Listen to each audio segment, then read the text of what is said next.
Welcome, everyone. Today I'm here with Tracey Hawkins of Safety and Security Source. Tracey, welcome. Hi there. Thank you so much, Tim. You bet. Glad to have you here. Hey, so Tracey, you are known as Tracey the Safety Lady. Tell me about that. I am a former real estate agent and decided that wasn't necessarily the path I wanted to take. So I started investigating, reading every entrepreneurial book, every small business magazine, looking for what moved me, looking for an industry that wasn't too crowded and that was actually viable. But more importantly, it had to have something that made me feel like I was really contributing and I was really doing something. I started reading about a lot of safety businesses, a lot of safety stores, safety product businesses. So I started selling safety products part-time, like pepper spray and alarms. And then I decided to take the big step and I opened a retail store. Wow. And so my retail store was in a mall. And I had everything safety and security related. I had the child safety department in the small store. I had the auto security, personal safety. So I had everything that you would need for safety. And then I got a little restless. So I needed to branch out. I needed to do something different. I am a natural talker. So what I did is I decided to start talking locally. My sister's a real estate agent, and she said, hey, what about talking to our offices? What about telling us how to be safe? This is kind of a dangerous job. So I developed a real estate safety program. I started locally here in Kansas City, and I went to almost every single real estate office in town, the real estate association, and then it kind of blew up and it went national. So now I'm speaking nationally across the country. And that's what I'm doing now. Not only real estate, but I do the home health, I do senior, I do personal safety, but real estate's my real niche. And that's where I have I've made myself a subject matter expert. Fantastic. Yeah, that's really quite the story. Hey, so Tracey, I'm curious, with this COVID-19, I know it's been a lot of upset in all industries, but real estate especially.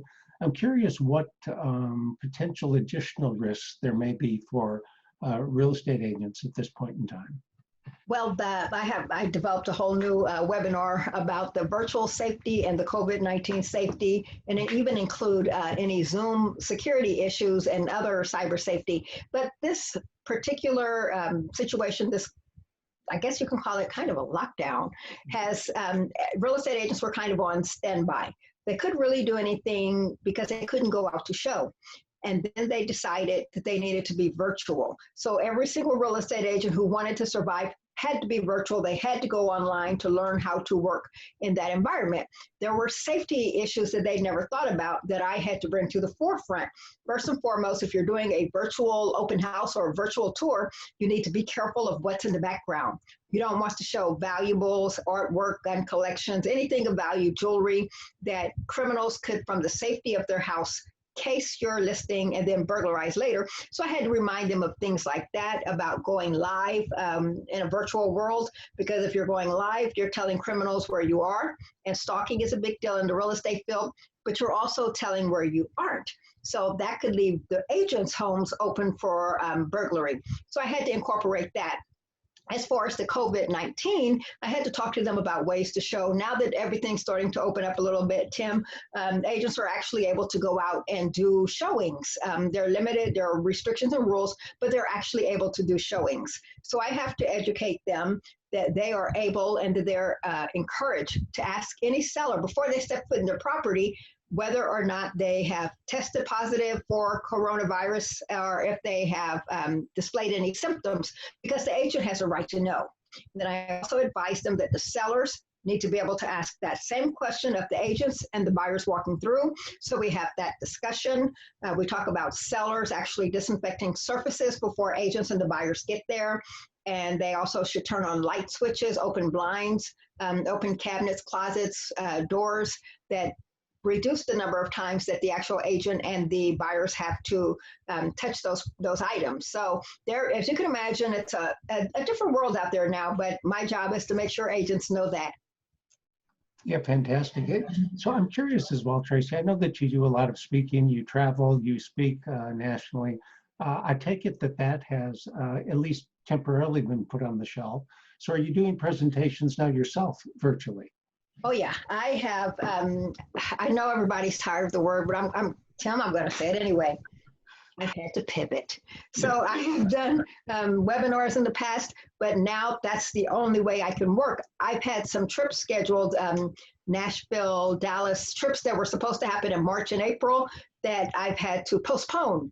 And in the meantime, what I've done is I've gone online, and I did one today. I've gone online and I'm offering a webinar for their agents until I can get there in person. But the difference is that the webinars that I'm offering now contain the kind of information I just mentioned, the COVID-19 safety information, the virtual information, and I also include the basics, the safe showing, safe screening. I still include the basics, but I, of course, have to personalize it. So yes, I am now working myself online. I'll be in, I'm trying to think, South Dakota, hopefully Florida, just so many places.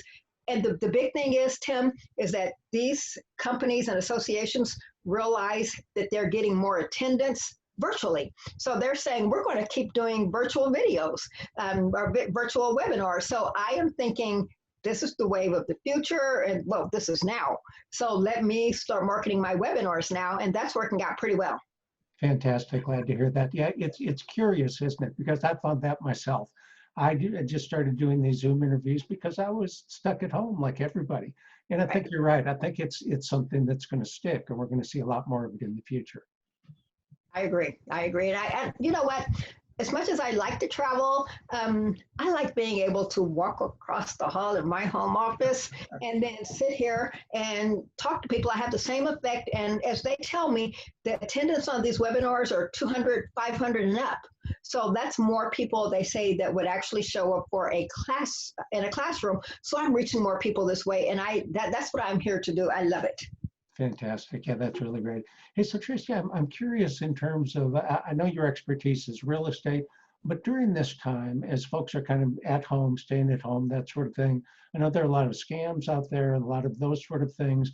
Are there tips you can provide, or pieces of advice you can provide to just normal folks like myself that we need to be especially aware of during this time? Right, and that's an excellent question, Tim. And another thing that I've started doing during this downtime is creating educational videos, just tip videos. And that's the one I'm working on now. Working with experts in that area, we're talking about what are some of the scams, the coronavirus specific scams. And that is what's frightening, but criminals, they look for opportunities. And some of them include watching out for any websites or anything with the COVID-19 and coronavirus in its title. Right after this whole pandemic took place, the criminals went out and started buying up domain names. So they own a lot of the COVID and the coronavirus domains. So you're thinking this has got to be legitimate, not realizing those are criminals. So you need to be extremely careful of any website that you go to that has that name in it, as well as clicking on links again to donate or to get safety information and tips, because they're out there, and you just need to take an extra step of being more careful than even before. And then the phone calls, they're making phone calls, and they're collecting, and they're preying on people's vulnerability and everyone's helplessness. We're stuck at home and we want to help. So they're unfortunately preying on that. And another thing, Tim, another video that I just made, I have a loved one in a nursing home. AARP put out 6 safety tips that you need to ask the nursing home staff to make sure your loved one is taken care of. Most people have no idea. Now, I'm the nursing home, I guess you could, I'm a friend of the nursing home. I'm there on a regular basis taking care of my loved one. So they know me, I know them, and I didn't know all the questions to ask. So what I did is I put those 6 questions in a video, and it's on my YouTube page, and I share it. You know, here's what you need to make sure that they're doing, that they have proper protocols and safety plans in place, and you need to make sure that everyone's been tested, that they have the proper PPE, and that you have a right to visit, you know, by Skype or Zoom Live. So I am doing a series of videos like that. So my my coronavirus scam one is coming up. Fantastic. It sounds like you are plenty busy these days, Tracey the Safety Lady. I have to be. This is my passion.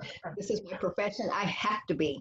Fantastic. Hey, Tracey, thank you so much for taking time to visit with me today. Really appreciate it. And thank you for doing what you do, Tim. It's keeping all of us sane as well as connected. We appreciate you. Absolutely. Thanks.